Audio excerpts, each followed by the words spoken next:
ये press conference इसलिए रखी गई है क्योंकि हमने एक केस दायर किया है नबी करीम सल्लल्लाहु अलैहि वसल्लम के खिलाफ।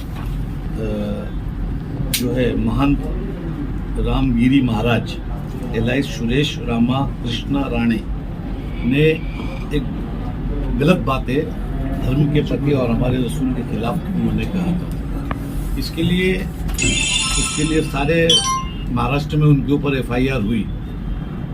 एफआईआर जब होती 0 एफआईआर तो एफआईआर काउंट करके उसको उस जिले में ट्रांसफर कर दिया जाता है जिस जिले में जहां बोला गया है वहां पे। ये हुआ कि और उसके बाद जब हम कंप्लेंट करने पुलिस स्टेशन के ऊपर दबाव बनाते और हमारे वलमा इकराम तमाम सब लोग जब जाते हैं तो मालूम पड़ा उसके ऊपर सिंगल एफआईआर हुई और जो बाहर बैठे हुए लोग थे उनके ऊपर 500 लोगों पे एफआईआर आ गई, 70 लोगों पे एफआईआर हो गई। तो इज इक्वल टू कितना हो गया और कितने अभी पिछले 2 मामले में देखा गया है कि कंटिन्यू पुलिस एफआईआर दाखिल कर देती है, जबकि दंगा फैलाने का काम ऐसे मैं इनको संत नहीं कहूंगा, ऐसे गलत विचारधारा के लोग जो, क्योंकि संत वो होता है जो हर धर्म की इज्जत करता है और हर धर्म को बुरा कभी नहीं बोलेगा, उसका अपना अपना धर्म है सबका। तो इस तरीके के संत ये सब गलत लोग हैं, तो उसके बाद गुनाह दाखिल हो जाता है। इसको ना करते हुए हम लोगों ने जजील भाई और हमारे सारे टीम जो हमारे वकीलों की थी उन्होंने एक मशवरा हमारे साथ किया कि भाई साहब ऐसा है कि इसके ऊपर प्राइवेट केस दाखिल किया जाए। क्योंकि प्राइवेट केस दाखिल होने से एक ये फायदा होता है कि उनको आना पड़ेगा, मतलब थाना कोर्ट में। आपने देखा होगा राहुल गांधी जी आते थे, आरएसएस के कार्यकर्ता ने केस किया था भिवंडी में। तो गिरी महाराज साहब को भी आना पड़ेगा और नितेश राणे को साथ साथ में हमने ऐड किया कि वो इस तरीके की भड़काऊ भाषण करता है कि मस्जिदों में घुस के मारेंगे। अब इससे बड़ा तो इस देश में हेट स्पीच तो है नहीं, और हम मानते हैं कि गवर्नमेंट को कुछ पड़ी नहीं है। गवर्नमेंट तो उनको निकाली है बाहर कि आप इस तरीके का हिंदू मुसलमान इशू करो और वो करो ताकि हम ज्यादा से ज्यादा पोलराइज करके आने वाला महाराष्ट्र में चुनाव है तो क्या नाम है अपना इस तरीके की भाषा का इस्तेमाल। तो हम लोग कोर्ट गए। अब कोर्ट में जाने के बाद हमने पिटीशन जो हमने कंप्लेंट फाइल किया, कंप्लेंट नंबर 4052/2024 है ना, in the court of honourable GMC थाना एट थाना। उसके बाद हमने एक वो सेक्शन जो इसमें दिया जो हमारी फाइल हो गई, है सेक्शन जो है समझ जाइए कि प्रोवोकेशन विद द इंटरेस्ट 192 जिसमें 1 साल की सजा है, 196(1) promoting enemy up to 3 years की सजा है, 196(2) इसमें 5 साल की सजा है, और रिलीजन एक्ट का है 197 जिसमें 3 से 5 साल की सजा है। इंसर्टिंग रिलीजन उनमें 2 साल की सजा है। 302 1 ईयर की है। 351 criminal enemy up to 2 years. 352 इसमें 2 साल की सजा है। 353 statements conducting the public mischief इसमें जो है 3 साल की सजा। 353(2) statement conduct public mischief 3 years की है। 353(3) statement conducting to public mischief up to 5 years है, नॉन बिलेबल है। 356(1) डिफेमेशन है 2 years. 356(2) defamation 2 years. 356(3) defamation 2 years. ये इसके तहत उनके ऊपर वो केस फाइल हो गई है। अगला हमको तारीख जो पड़ी है 19 तारीख को पड़ी, 19 तारीख को हम खुद कोर्ट में जाएंगे, मजिस्ट्रेट वो करेगा, उसके बाद इनको वारंट इशू करेगा, इनको कोर्ट में आना पड़ेगा। क्योंकि क्या है कि अपनी अपनी जगहों से भाषण करके चले जाते हैं लोग और इस तरीके का जो महाराष्ट्र का माहौल खराब किया जाता है, इसके लिए कोर्ट में जाना अब जरूरी हो गया है। क्योंकि 0 कंप्लेंट करने के बाद, मॉब वो करने के बाद हमारे ऊपर ही उल्टा केस पूरे महाराष्ट्र में यही हुआ है कि जहां जहां हमने अपने गुस्से का इजहार दे के और जाके पुलिस स्टेशन में कंप्लेंट करने की कोशिश की। वहां से रिटर्न जो लोग मॉब गया, जो भीड़ गई, या जो हमारे आलिम मौलाना या सोशल वर्कर लोग पुलिस स्टेशन में गए, उल्टे उनके ऊपर 50 लोग के ऊपर गुनाह दाखिल हुई। इसी मुमरा में इसके पहले 70 लोगों के ऊपर गुनाह दाखिल हुई चैन वाले मामले में। तो अब हम शांतिपूर्वक धरना भी नहीं कर सकते और हमको दिए हुए गाली या उसके खिलाफ हम कुछ बोल भी नहीं सकते।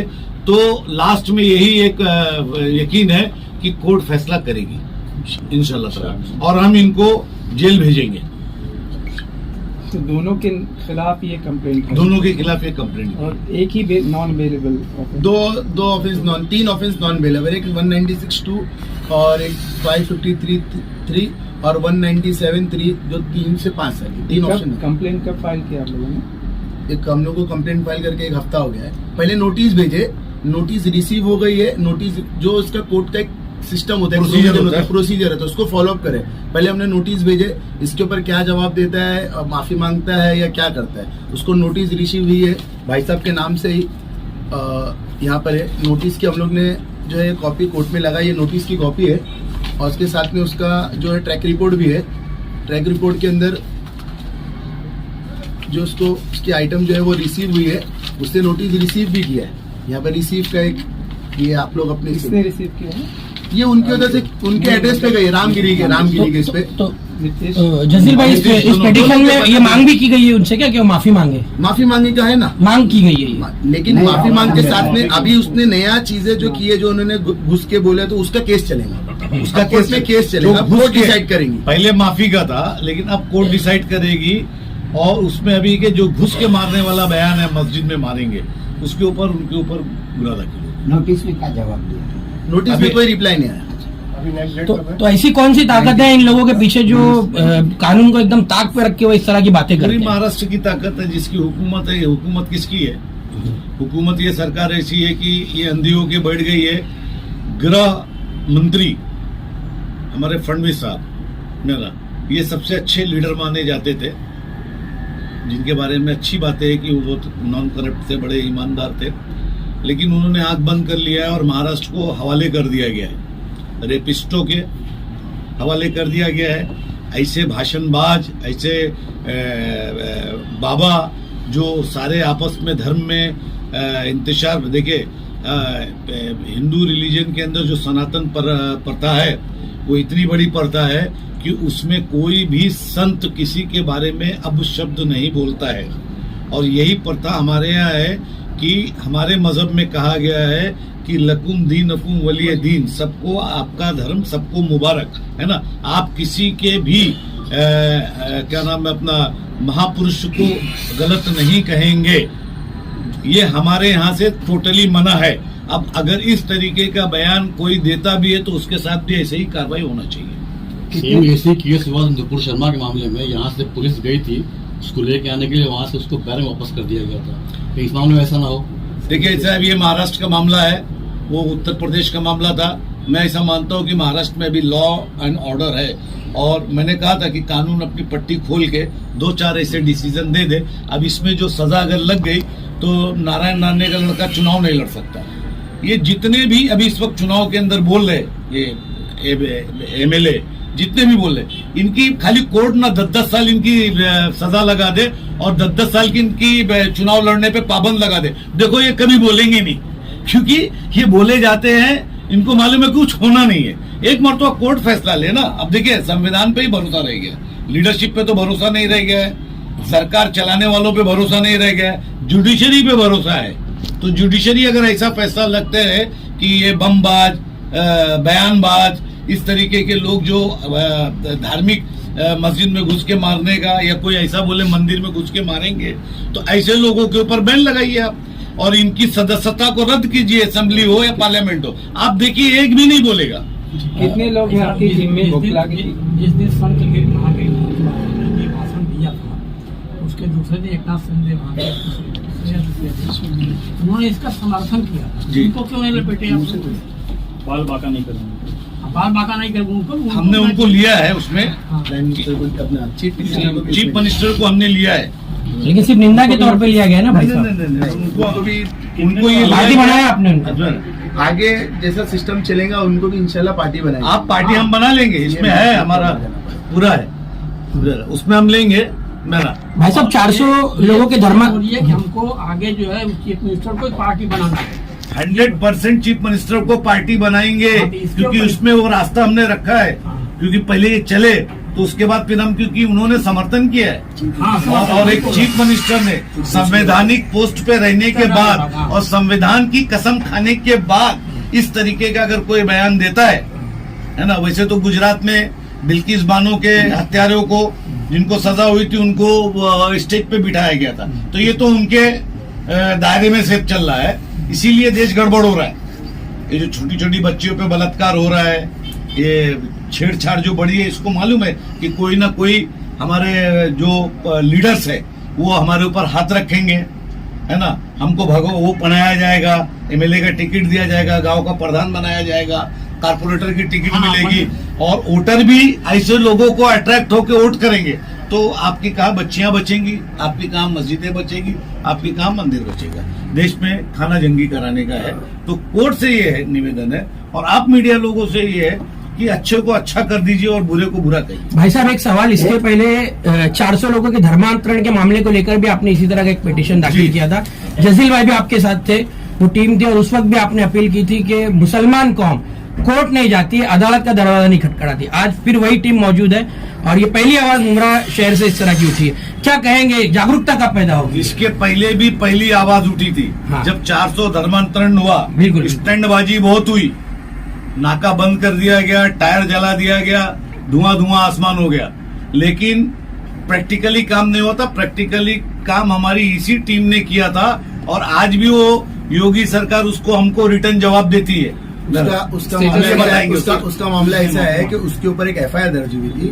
अब एफआईआर जब दर्ज होती है तो वो प्रोसीडिंग में होता है, तो वो सच है या झूठ है। तो उन्होंने ऐसा बताया है कि हमारी जब एफआईआर और चार्जशीट जब चीजें आएंगी, जब केस ट्रायल चलेगा तब उसके बारे में मालूम पड़ेगा, क्योंकि उनको बोलते हैं हमारी इन्वेस्टिगेशन बाकी है। इसके लिए उसके ऊपर आगे प्रोसीडिंग नहीं हो पाई। प्रोसीडिंग आगे जैसे ही उसके अंदर कुछ भी नतीजा आता है तो हमारे शहर के ऊपर जो इल्जाम लगा है उसके लिए भी फाइट करेंगे या उनको भी माफी मांगने बोलेंगे। और सुनिए उसमें एक चीज और मैं बता दूं कि ये कोशिश होती है यूपी गवर्नमेंट की कि इस तरीके के बहाने बनाए, लेकिन एक लेवल तक के जाने के बाद उनको कुछ ना कुछ फाइनली करना पड़ेगा या तो माफी मांगना पड़े। दूसरी सबसे बड़ी चीज इसमें ये जो हुई है, जो पोर्टल के ऊपर लिखा जाता था कि 400 धर्मांतरण हुए, उससे जो हमारे जो दूसरे मजहब के लोग थे, हमारे देश के जो दूसरे मजहब के लोग थे, वो क्या सोचते थे कि मुमरा में 400 धर्मांतरण हुआ और लेकिन हुआ कुछ एक भी नहीं। तो कम से कम उसके नीचे वो रिपोर्ट आ गई और यूपी गवर्नमेंट को मैसेज चला गया।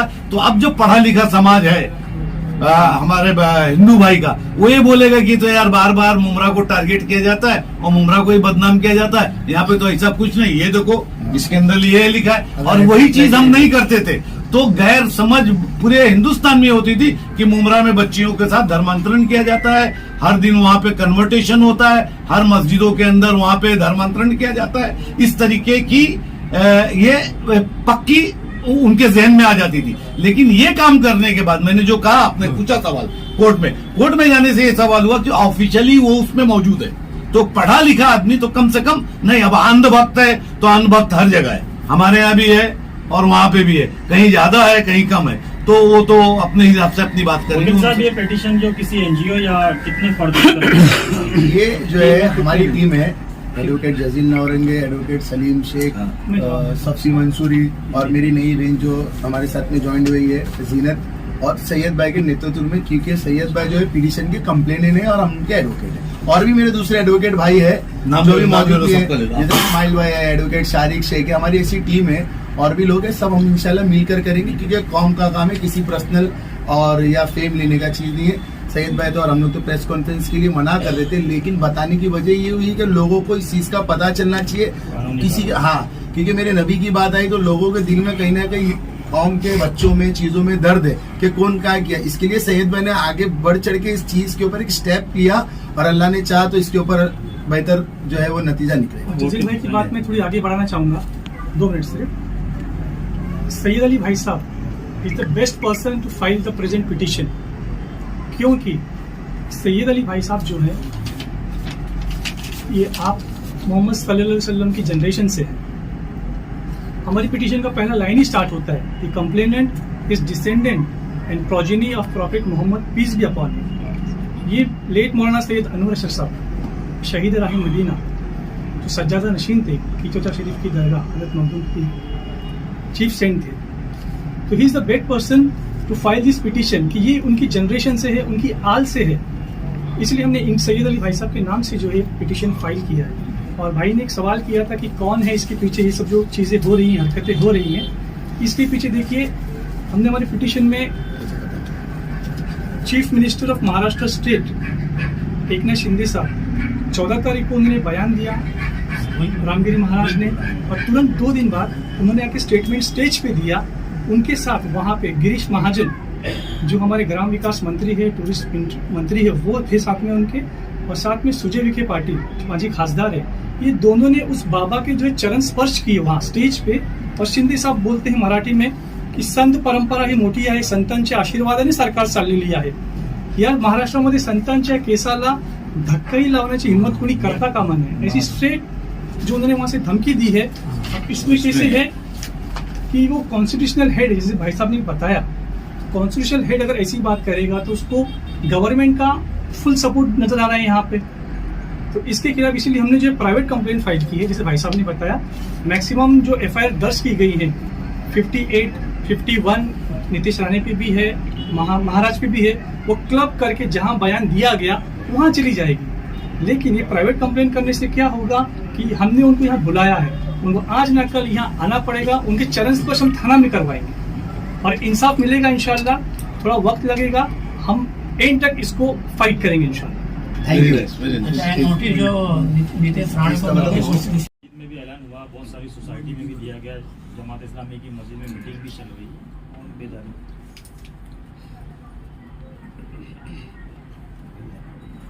देखिए, वक्फ बोर्ड की जागरूक अभियान एक चल रहा है, जिसके अंदर कई मीटिंगें हो गई। पिछले जुमे के अंदर लगभग पूरे मुमरा में हर तबके फिक्र की मस्जिदों में ऐलान भी हुआ है, और इसका ज़्यादातर वो तनवर नगर के अंदर कई मीटिंगें हो गई है। अभी तक मैं उस मीटिंग में नहीं पहुंच पाया हूँ, लेकिन देखिए ये उसका बार कोड है।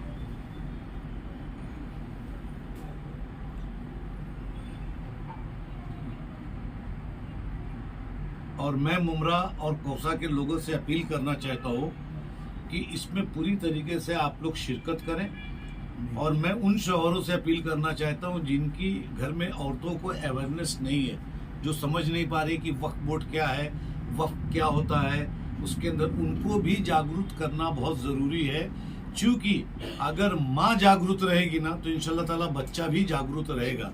नहीं तो हमारे यहाँ मालूमात नहीं है, अगर कोई किसी भी हमारी बहन को कोई किसी पत्रकार ने या किसी ने पूछ लिया कि वक्फ बोर्ड क्या है तो कुछ बता ही नहीं पाएंगे क्या है, तो फिर लोग हंसते हैं। इसलिए मैं सबसे अपील करना चाहता हूँ, मेरे नौजवान बच्चों से इसके ऊपर स्टडी करो, ताकि इस पे आप अच्छे तरीके से लोगों के बात कर सको, मीडिया के सामने बात कर सको, कहीं पे भी खड़े रह के बात कर सकें आप। और मालूमात करने के लिए हमारे जजील भाई का ऑफिस है, यहाँ पे कभी भी कोई भी मुमरा का शख्स, मुमरा की बहन, मुमरा के नौजवान बच्चे आके इसके ऊपर डिस्कस कर सकते हैं, उनको समझाया जा सकता है। नौरंगी साहब उसको कैसा स्कैन करते हैं, एक ईमेल एड्रेस भी दिया हुआ है, तो थोड़ा बताएंगे। ये स्कैन करने के बाद क्या आता है? स्कैन करने के बाद में मेल जो है ऑलरेडी जो इसके ऊपर मेहनत कर रहे हैं उन्होंने मेल बना चुका है, खाली आपको अपना नाम उसके अंदर डालना है और नीचे जाके सेंड करना है। और ये भी करने की जरूरत इसके लिए है, एग्जाम्पल में देता हूँ, भाई साहब ने तो पूरी बात बता दी है। जैसा महाराष्ट्र लोग के ऊपर उनके बिल के ऊपर आया था तो उन लोग ने पूरी मेहनत किए थे, उसी तरीके से हमारे वक्फ बोर्ड के लिए आया, तो मुसलमानों का ये हक बनता है कि इसके ऊपर मेहनत करके इसको रोकने की पूरी कोशिश करें। अगर इंशाल्लाह और वैसे भी जो है, वैसे भी ये जो बिल है, ये खाली जो ये फर्दर गवर्नमेंट सेंट्रल है वो किस तरीके से मुसलमानों को परेशान किया जाए उसके लिए। अदरवाइज हमारे हिंदुस्तान में जो हमारे कानून है, वो कानून कहीं नहीं बताता है कि आप गुरुद्वारा के ट्रस्टी बन सकते हो और आप मंदिरों के ट्रस्टी बनोगे, मंदिरों का ट्रस्टी मुसलमान बनेगा और हिंदू ट्रस्ट का वो चेयरमैन मुसलमान बनेगा। वक्फ का चेयरमैन हिंदू बनेगा, ऐसा पूरे उसमें कहीं नहीं है, क्योंकि हमारे यहाँ जो बड़े रिलीजन्स है उसमें सबसे बड़ा यहाँ हिंदुस्तान के अंदर है वो हिंदू धर्म है हमारा, है ना। फिर बौद्ध धर्म आता है, फिर क्रिश्चियंस आते हैं, फिर उसके बाद अपना गुजरात से जो वो है जैन समाज का है और सरदार लोगों का है। तो सबके अपने अपने बोर्ड है, सबके अपने अपने ट्रस्टी है, सबको सबका राय। और ये तो मैं बोलता हूँ कि हमारे हिंदुस्तान के हिंदू भाई रिजेक्ट कर देंगे, कैसा।